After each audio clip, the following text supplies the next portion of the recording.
সুন্দর একটা বাচ্চাদের জন্য ডিজিটাল গাড়ি নিয়ে আসছি, ব্যাটারি সিস্টেম, সাথে হেলমেট আছে। আর এটার দাম মাত্র ৭৫০০ টাকায়।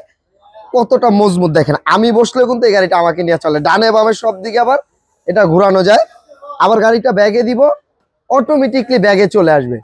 2024-এর একেবারে নতুন মডেলের একটা বাইক নিয়ে আসছি। প্রতিটা সাইডে কিন্তু আপনার লাইটিং আছে দেখেন, ঠিক আছে। আর ডাবল চাকা, বাচ্চা কিন্তু পড়বে না। প্লাস এটা কিন্তু রিয়েল বাইকে যেরকম হাত ঘুরাইলে চলে সেম সিস্টেম, এই যে হাত ঘুরাইবেন গাড়ি চলবে। আবার পিছনে দিবেন অটোমেটিকলি পিছনে চলে আসবে। আবার পায়ে কিন্তু ব্রেক আছে, এই যে এখানে কিন্তু ব্রেক আছে, ব্রেক করতে পারবে। আর এখানে দেখেন এটাতে কতটুকু চার্জ আছে আপনি দেখতে পারবেন। আবার পেন ড্রাইভ আছে। আর এটা সম্পূর্ণ কিন্তু ফ্লেক্সিবল, হ্যাঁ, রিচার্জেবল। 3 ঘন্টা চার্জ দিলে অনায়াসে 3 থেকে 3.5 ঘন্টা চালানো যায়। সাথে 5 বছর ওয়ারেন্টি আছে। আর ডিজাইনটা খুবই সুন্দর, সামনে হেডলাইট আছে। আর এটার আপনার ওয়ারেন্টি আছে 5 বছর। আর এটার প্রাইস নিচ্ছে আমরা মাত্র ৭৫০০ টাকা।